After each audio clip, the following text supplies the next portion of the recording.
అది vascular necrosis వస్తే అసలు ఏం జరుగుతది? ఎందుకు అంత పెయిన్ అనేది ఉంటుంది? యాహ్! మన బీఆర్‌కే ఛానల్ ప్రేక్షకులకు అర్థమయ్యే భాషలో చెప్పాలంటే, మన నారింజకాయ ఉంటుంది కదా! ఆ! నారింజకాయ దాని తొడుగు హ్మ్. నారింజకాయతో అటాచ్ అయినంత కాలం ఎర్రగా ఉండడం, ఫ్రెష్‌గా ఉంటుంది. హ్మ్. ఎప్పుడైతే ఆ తొడుగుని తీసి పక్కన పెట్టామో, ఒక 24 గంటల తర్వాత ఒడిలిపోతుంది. హ్మ్. దాని అర్థం ఏంటి? ఈ తొడుగుకు కావాల్సిన, ఆ కవర్‌కి కావాల్సినకి పోషక పదార్థాలు ఆ నారింజ పండులోంచి దీనికి రావట్లేదు. అంతే హ్మ్. కదా! అలాగే ఈ తొడ ఎముక ఏదైతే ఉందో హిప్ జాయింట్, హిప్ హ్మ్. జాయింట్‌లో హెడ్ అంటాం దాన్ని. హ్మ్. ఈ పెల్విస్‌లోకి, స్టాబులోకి ఒక హెడ్ ఉంటదనమాట. హ్మ్. ఆ హెడ్‌కి బ్లడ్ సప్లై ఉంటుంది. హ్మ్. ఎప్పుడైతే ఈ స్టెరాయిడ్స్ తీసుకున్నారో, ఆ సర్క్యులేషన్ చచ్చిపోతుంది. హ్మ్. మీకు నారింజకాయ తొడుగు కాబట్టి అల్పంగా ఉంటుంది కాబట్టి ఒక రోజులో, 2 రోజుల్లో ఒడిలిపోతుంది. హ్మ్. వేరే హెడ్ అనేది ఒక టెన్నిస్ బాల్ సైజులో ఉంటుందండి అది. హ్మ్. అది టెన్నిస్ బాల్ అంటే మన టేబుల్ టెన్నిస్ బాల్ ఆ! సైజులో ఉంటుందనమాట. స్ట్రాంగ్‌గా ఉంటుందది.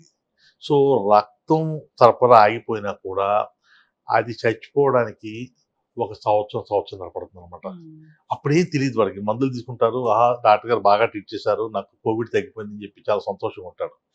దీని యొక్క ఎఫెక్ట్ 1 ½ ఇయర్ తర్వాత వస్తుంది. హ్మ్. చూసి డాక్టర్ గారు వస్తున్నారు. డాక్టర్ గారు ఎందుకో తెలియదు ఈ మధ్య కాలంలో నడుస్తుంది నొప్పి నొప్పొస్తుంది. కొంతసేపు 1 అవర్ తర్వాత ఏమో కూర్చుంటే కాదు నడిస్తే నొప్పొచ్చేది. ఇప్పుడు కూర్చున్నా నొప్పొస్తుంది. హ్మ్. అడుగెయ్యకపోయినా నొప్పొస్తుంది. పడుకున్నా నొప్పొస్తుంది. కాలు కదిలితే నొప్పొస్తుందంటారు. హ్మ్. వి సస్పెక్ట్. హిస్టరీ అడిగాను. ఏంట్రా బాబు నీకేమైందంటే, కోవిడ్ వచ్చిందండి. హ్మ్. మందులు వాడానండి. ఏదో స్టెరాయిడ్ అన్నారని చెప్పి అంటుంటారు. హ్మ్. పాజిటివ్ హిస్టరీ అంటాం హ్మ్. అన్నమాట. ఎక్స్‌రే తీస్తే సాధారణంగా ఫస్ట్ 6 మంత్స్‌లోను కూడా మనకు ఎక్స్‌రే తెలీదండి అది. హ్మ్. తెలీదు. తెలీదు. నార్మల్‌గా ఆ! కనిపిస్తుంది. అన్‌లెస్ సీనియర్ రేడియాలజిస్ట్ గాని, లేదా సీనియర్ ఆర్థోపెడిక్ సర్జన్ గాని చూస్తే తప్ప మనకు తెలీదు. మామూలుగా కనిపిస్తుంది. మందులు వాడండి అని చెప్పి అంటుంటాం. మమ్మల్ని చాలా సార్లు నేను కూడా మిస్ అయ్యాను. అందులో హ్మ్. దాచేదేమీ లేదు. ఎవరన్నా మిస్ అవుతుంటారు అది.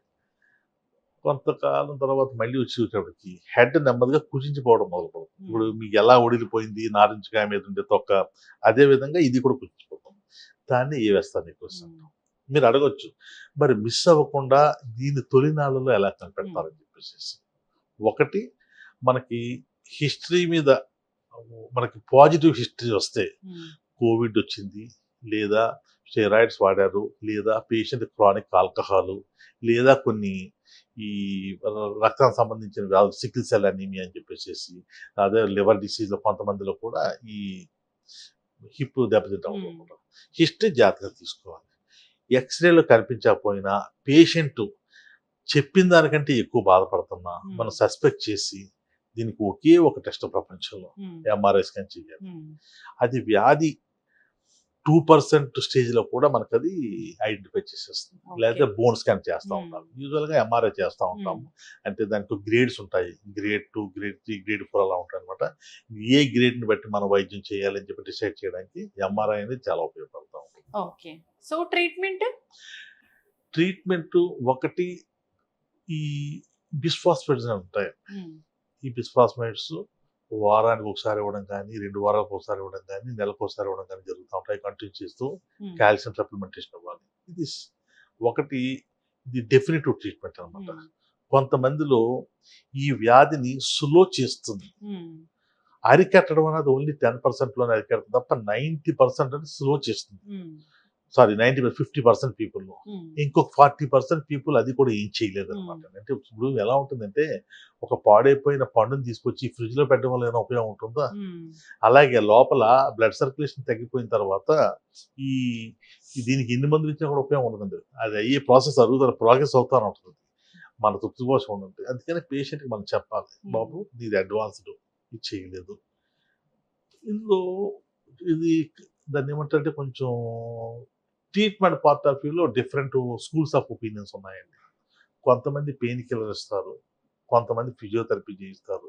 కొంతమంది కొన్ని రిస్క్ ఫ్యాక్టర్స్ లైక్ ఆల్కహాల్ అయిందనుకోండి, "ఒరేయ్ బాబు నువ్వు ఆల్కహాల్ మానేసేయి" అని చెప్పడం చేస్తా ఉంటారు. కొంతమంది "నువ్వు రెస్ట్ తీసుకో, ఎక్కువ యాక్టివిటీ చేయకు" హ్మ్. అని చెప్పి చేస్తా ఉంటారు. కొంతమంది ఏం చేస్తారంటే కోర్ డీకంప్రెషన్ అంటుంటారు. అంటే కోర్ డీకంప్రెషన్ అంటే సర్క్యులేషన్ పెంచాలి. అది పెంచాలి అంటే ఏంటి? దాన్ని ఏమంటారంటే మనం బోన్‌ని చీట్ చేయడం అంటాం. హ్మ్. మనం బోన్కి లోపలికి వెళ్ళి దాన్ని కొంచెం మనకి కొబ్బరి కూరినట్టు కోరుతారు అనమాట. కోరేటప్పటికి బ్లీడింగ్ వస్తుంది. ఆ బ్లీడింగ్ మళ్ళీ నెమ్మదిగా బ్లడ్కి సప్లై ఇది హెడ్కి సప్లై అయ్యి రివైవ్ అయ్యే ఛాన్స్ ఉంటుంది. దాంతోపాటు ఈ ఈ బీమ్యాక్ అని చెప్పేసి అది వేరే చోట నుంచి కొంచెం ఎముకలు రక్తం తీసుకుని దాన్ని చిలికి ఏదైతే ఉందో ప్లాస్మా, ఆ ప్లాస్మాని ఇక్కడ ఇంజెక్ట్ చేసి జరుగుతూ ఉంటుంది. అదొక పద్ధతి. కొంతమంది దాన్ని డిఫర్ చేస్తూ ఉంటారు. ఎందుకంటే దాని సక్సెస్ రేటు 50 to 60% ఉంది.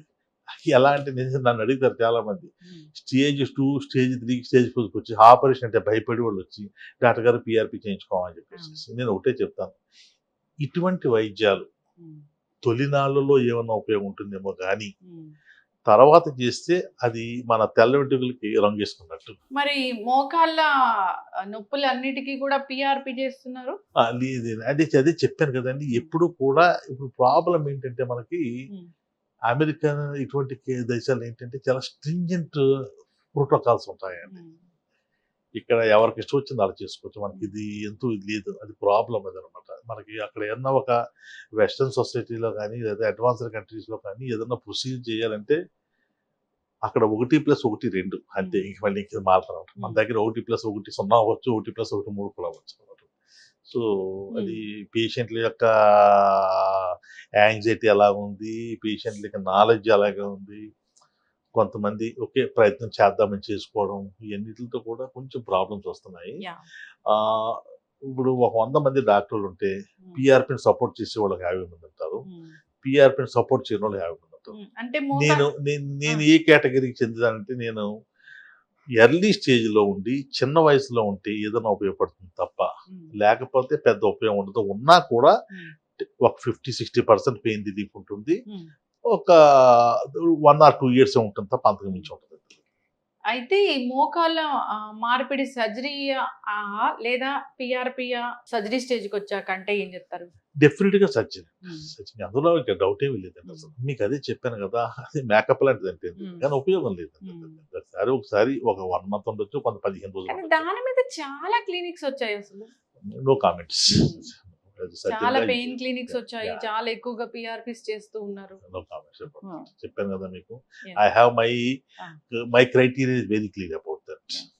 అంటే డాక్టర్ గారు ఇప్పుడు బీపీ ఉంది, డయాబెటీస్ ఉంది, లేదా ఏదైనా ఒక జబ్బు ఉంది, కరోనా ఉంది అంటే ఒక ప్రోటోకాల్ ఉంటుంది, దానికి వైద్యం అనేది ఇట్లా ఉంటుంది కదా, అదే నేను అడుగుతున్నాను.